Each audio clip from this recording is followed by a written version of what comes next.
ಮೈಸೂರಿನ ಉದಯಗಿರಿ ಗಲಭೆ ಕೇಸ್ ಆರೋಪಿಗೆ ಬಿಗ್ ಶಾಕ್ ಎದುರಾಗಿದೆ. ವಿವಾದಿತ ಪೋಸ್ಟ್ ಹಾಕಿದ್ದಲ್ಲ, ಆರೋಪಿ ಸತೀಶ್ ಗಡಿಪಾರಾಗಿದ್ದಾರೆ. ಸತೀಶ್ ಅರೆಸ್ಟ್ ಆಗಿದ್ದ, ಜೈಲಿಗೆ ಹೋಗಿದ್ದ, ನ್ಯಾಯಾಂಗ ಬಂಧನದಲ್ಲಿದ್ದ. ನಂತರದಲ್ಲಿ ಜಾಮೀನು ಪಡ್ಕೊಂಡು ಆಚೆ ಬಂದಿದ್ದ. ಜಾಮೀನು ಪಡೆದುಕೊಂಡ ನಂತರವೂ ಕೂಡ ಆತನಿಗೆ ಸಂಕಷ್ಟ ತಪ್ಪಿಲ್ಲ. ಯಾಕೆಂದ್ರೆ ಬಹುದೊಡ್ಡ ಗಲಭೆಗೆ ಆತ ಹಾಕಿದ್ದಂಥ ಪೋಸ್ಟ್ ಕಾರಣವಾಗಿದೆ. ಉದಯಗಿರಿ ಪೊಲೀಸರಿಂದ ಅವನನ್ನು ಗಡಿಪಾರು ಮಾಡಲಾಗಿದೆ. ನಿರ್ದಿಷ್ಟ ಅವಧಿಯವರೆಗೆ ಗಡಿಪಾರು ಮಾಡಲಿಕ್ಕೆ ಪೊಲೀಸರು ಚಿಂತನೆ ಮಾಡ್ತಾ ಇದ್ದಾರೆ. ಪುನಃ ಗಲಭೆ ಸೃಷ್ಟಿಯಾಗುತ್ತೆ ಎಂಬ ಕಾರಣವನ್ನು ಪೊಲೀಸರು ನೀಡಿದ್ದಾರೆ.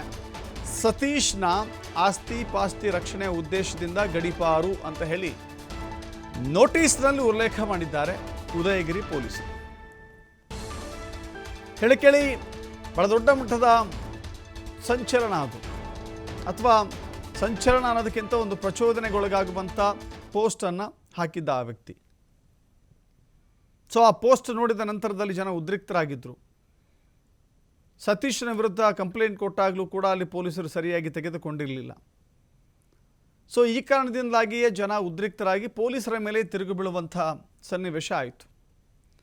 ನಾವೊಂದು ಪೋಸ್ಟ್ ಹಾಕ್ತೀವಿ, ಸಾಮಾಜಿಕ ಜಾಲತಾಣಗಳು ನಮ್ಮ ಕೈಲಿದ್ದಾವೆ, ಬೆರಳ ತುದಿಯಲ್ಲಿದೆ ಎನ್ನುವ ಕಾರಣಕ್ಕಾಗಿ ಏನೇನೋ ಪೋಸ್ಟ್ ಹಾಕ್ತೀವಿ ಅನ್ನೋದಲ್ಲ, ಒಂದು ಸಾಮಾಜಿಕ ಜವಾಬ್ದಾರಿ ಕಳಕಳಿಯನ್ನು ಇಟ್ಟುಕೊಂಡೇ ಪೋಸ್ಟ್ಗಳನ್ನು ಹಾಕಬೇಕಾಗತ್ತೆ.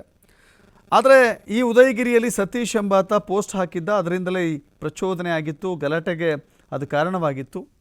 ಆ ನಂತರದಲ್ಲಿ ಆತನನ್ನು ಅರೆಸ್ಟ್ ಮಾಡಿ ಕಾನೂನಿನ ಪ್ರಕ್ರಿಯೆಗೆ ಒಳಪಡಿಸಲಾಗಿತ್ತು. ಇದೀಗ ಆತ ಅಲ್ಲಿದ್ದರೆ ಸೇಫ್ ಅಲ್ಲ, ಆತನೂ ಸೇಫ್ ಅಲ್ಲ, ಜನರು ಕೂಡ ಉದ್ರಿಕ್ತಗೊಳ್ತಾರೆ. ಅವನನ್ನು ಗಡಿಪಾರು ಮಾಡೋದೇ ಸೂಕ್ತ ಅಂತ ಹೇಳಿ ಪೊಲೀಸರು ನಿರ್ಧಾರಕ್ಕೆ ಬಂದಿದ್ದಾರೆ. ಮತ್ತಷ್ಟು ಮಾಹಿತಿ ನಮ್ಮ ಪ್ರತಿನಿಧಿ ಪುನೀತ್ ನೀಡ್ತಾರೆ. ಪುನೀತ್, ಒಂದು ಕಡೆ ಮೌಲ್ವಿಯ ಬಂಧನ, ಪ್ರಚೋದನೆಗೊಳಪಡಿಸಿದವನ ಬಂಧನ ಕೊನೆಗೂ ಆಗಿದೆ. ಬಹಿರಂಗವಾಗಿ ಆತ ಪ್ರಚೋದನೆಗೊಳಪಟ್ಟು ಉರಿಯುತ್ತಿದ್ದ ಬೆಂಕಿಗೆ ತುಪ್ಪ ಸುರಿದ ರೀತಿಯಲ್ಲಿ.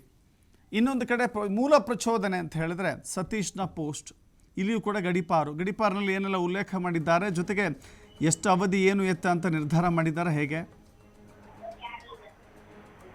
ದಶರಥ್, ಉದಯಗಿರಿ ಪೊಲೀಸ್ ಠಾಣೆ ಬಳಿಯಾದಂತಹ ಗಲಭೆ ಪ್ರಕರಣ ಏನಿತ್ತು, ಈ ಒಂದು ಪ್ರಕರಣಕ್ಕೆ ಸಂಬಂಧಪಟ್ಟಂತೆ ಅಲ್ಲಿ ಆ ಒಂದು ಕಲ್ಲು ತೂರಾಟಗಳು ನಡೀಲಿಕ್ಕೆ ಪ್ರಚೋದನೆ ಕೊಟ್ಟಂತಹ ಮೌಲ್ವಿ ಏನಿದ್ರು, ಆ ಮೌಲ್ವಿಯನ್ನ ಪೊಲೀಸರು ಬಂಧಿಸುವಂತ ಒಂದು ಕೆಲಸವನ್ನ ಈಗ ಮಾಡಲಾಗಿರ್ತಕ್ಕಂಥದ್ದು. ಇನ್ನುಳಿದಂತೆ ಮೊದಲಿಗೆ ಏನು ಅವಹೇಳನಕಾರಿಯಾದಂತಹ ಒಂದು ಪೋಸ್ಟ್ ಅನ್ನ ಮಾಡಲಾಗಿದ್ದಂತಹ ಆರೋಪಿ ಸತೀಶ್ ಏನಿದ್ರು, ಇವರಿಗೆ ಅಷ್ಟೇ ಜಾಮೀನು ಕೂಡ ಸಿಕ್ಕಿರ್ತಕ್ಕಂಥದ್ದು. ಇನ್ನ ಮುಂದೆ ಏನು ಸಮಾಜದಲ್ಲಿ ಶಾಂತಿ ಭಂಗ ಆಗಬಾರ್ದು ಅನ್ನೋ ನಿಟ್ಟಿನಲ್ಲಿ, ಜೊತೆಗೆ ಸತೀಶ್ ಕುಟುಂಬಕ್ಕೂ ಕೂಡ ರಕ್ಷಣೆಯನ್ನ ನೀಡುವಂತಹ ನಿಟ್ಟಿನಲ್ಲಿ ಈಗ ಅವಹೇಳನಕಾರಿಯಾಗಿ ಪೋಸ್ಟ್ ಮಾಡಿದಂತಹ ಸತೀಶ್ ಅವರನ್ನ ಗಡಿಪಾರು ಮಾಡ್ಲಿಕ್ಕೆ ಈಗ ಪೊಲೀಸರು ಮುಂದಾಗಿರ್ತಕ್ಕಂಥದ್ದು. ಯಾಕೆಂತ ಹೇಳಿದ್ರೆ, ಇವರು ಮಾಡಿದಂತಹ ಒಂದು ಪೋಸ್ಟ್ ಅಲ್ಲಿ ಮುಸ್ಲಿಂ ಏನು ಯುವಕರುಗಳು ತಮ್ಮ ಆಕ್ರೋಶವನ್ನು ವ್ಯಕ್ತಪಡಿಸಲಿಕ್ಕೆ ಮುಂದಾಗ್ಲಿಕ್ಕೆ ಕಾರಣ ಆಯ್ತು. ಜೊತೆಗೆ ಅಲ್ಲಿ ಮೌಲ್ವಿ ಅಂತಕ್ಕಂಥವ್ರು ಪ್ರಚೋದನಕಾರಿಯಾದಂತಹ ಭಾಷಣ ಮಾಡಿದ್ದಾಗಿ ಅಲ್ಲಿ ಪೊಲೀಸರ ಮೇಲೆ ಕಲ್ಲು ತೂರಾಟ ಆದಂತದಿರಬಹುದು, ಜೊತೆಗೆ ಪೊಲೀಸ್ ಠಾಣೆಯ ಮೇಲೆ ಆದಂತದಿರಬಹುದು. ಈ ಒಂದು ಘಟನೆ ಇಡೀ ಮೈಸೂರಿಗರನ್ನೇ ಆತಂಕಕ್ಕೊಳಪಡಿಸುವಂತಹ ಒಂದು ರೀತಿಯಲ್ಲಿತ್ತು.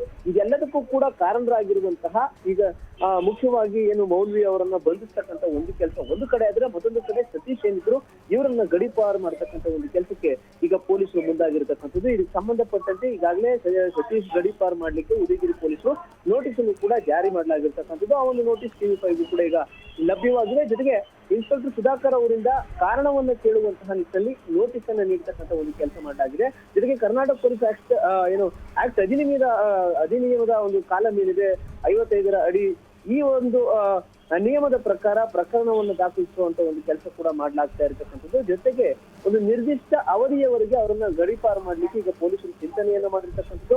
ಅವರೊಟ್ಟಿಗೆ ಕಾರಣವನ್ನ ತೆಗೆದುಕೊಳ್ಳತಕ್ಕಂಥದ್ದು, ಜೊತೆಗೆ ಅವರ ಕುಟುಂಬಸ್ಥರ ಬಗ್ಗೆ ಸಂಪೂರ್ಣವಾದಂತಹ ಮಾಹಿತಿಯನ್ನ ತೆಗೆದುಕೊಳ್ಳೋದ್ರ ಜೊತೆಗೆ ಸತೀಶ್ ಅವರಿಗೆ ಸೇರಿದಂತಹ ಆಸ್ತಿಪಾಸ್ತಿಯ ಒಂದು ರಕ್ಷಣೆಗೂ ಕೂಡ ಇಲ್ಲಿ ಕ್ರಮವನ್ನು ತೆಗೆದುಕೊಳ್ಳಿಕ್ಕೆ ಪೊಲೀಸರು ಮುಂದಾಗಿರ್ತಕ್ಕಂಥದ್ದು. ಹೀಗಾಗಿ ಅವರೆಲ್ಲರ ಹಿತದೃಷ್ಟಿಯಿಂದ ಗಡಿಪಾರು ಮಾಡುವಂತದ್ದನ್ನ ಏನು ಗಡಿಪಾರು ಮಾಡ್ಲಿಕ್ಕೆ ಮುಂದಾಗಿರುವಂತಹ ಪೊಲೀಸರು ಆ ಒಂದು ನೋಟಿಸ್ ನಲ್ಲಿ ಎಲ್ಲ ಸಂಪೂರ್ಣವಾದಂತಹ ವಿವರವನ್ನ ಉಲ್ಲೇಖಿಸುವ ಮುಖಾಂತರ ಅವರಿಗೆ ಜಾರಿ ಮಾಡ್ತಕ್ಕಂಥ ಒಂದು ಕೆಲಸವನ್ನ ಮಾಡಲಾಗಿರ್ತಕ್ಕಂಥದ್ದು. ಇದಕ್ಕೆ ಸಂಬಂಧಪಟ್ಟಂತೆ ಅವರು ಠಾಣೆಗೂ ಕೂಡ ಹಾಜರಾಗಿ ಅಲ್ಲಿ ಮಾಹಿತಿಯನ್ನು ಕೊಡ್ತಕ್ಕಂಥ ಅಂದ್ರೆ ಉತ್ತರವನ್ನು ಕೊಡ್ತಕ್ಕಂಥ ಕೆಲಸ ಕೂಡ ಮಾಡಬೇಕಾಗುತ್ತೆ. ಜೊತೆಗೆ ಇವರನ್ನ ಗಡೀಪಾರು ಮಾಡೋದ್ರಿಂದಾಗಿ ಸ್ವಲ್ಪ ಮಟ್ಟಿಗೆ ಸಮಸ್ಯೆಗಳು ಅಂದ್ರೆ ಈಗ ಇರ್ತಕ್ಕಂಥ ಒಂದು ವಾತಾವರಣ ಏನಿದೆ ಇದು ಶಾಂತಿಯುತವಾಗುತ್ತೆ ಅನ್ನೋ ಒಂದು ನಿಟ್ಟಿನಲ್ಲಿ ಈ ತರದ ಒಂದು ನಿರ್ಧಾರವನ್ನು ತೆಗೆದುಕೊಳ್ಳಾಗಿರ್ತಕ್ಕಂಥದ್ದು. ಆದ್ರೆ ಈಗ ಪೊಲೀಸರು ಒಂದು ಕಡೆ ಈಗ ಸತೀಶ್ ಅವರನ್ನ ಗಡೀಪಾರು ಮಾಡಬಹುದು, ಮತ್ತೊಂದು ಕಡೆ ಏನು ಮೌಲ್ಯ ಅವರನ್ನ ಬಂಧಿಸಿರ್ತಕ್ಕಂಥದ್ದು ಇರಬಹುದು. ಆದ್ರೆ ಇಲ್ಲಿ ಹಲವು ಮುಸ್ಲಿಂ ಪುಂಡರು ಏನು ಪೊಲೀಸರ ಮೇಲೆ ಹಲ್ಲೆ ಮಾಡಿದಂಥದ್ದು ಇರಬಹುದು, ಇದೆಲ್ಲವೂ ಕೂಡ ಏನಿದೆ ಅವರನ್ನು ಕೂಡ ಬಂಧಿಸಬೇಕಾದಂಥದ್ದು ಬಾಕಿ ಇರ್ತಕ್ಕಂಥದ್ದು. ಇದರಲ್ಲಿ ಪೊಲೀಸರು ವಿಳಂಬ ಮಾಡ್ತಾ ಇದ್ದಾರೆ ಅನ್ನೋದು ಸಾರ್ವಜನಿಕ ವಲಯದಲ್ಲಿ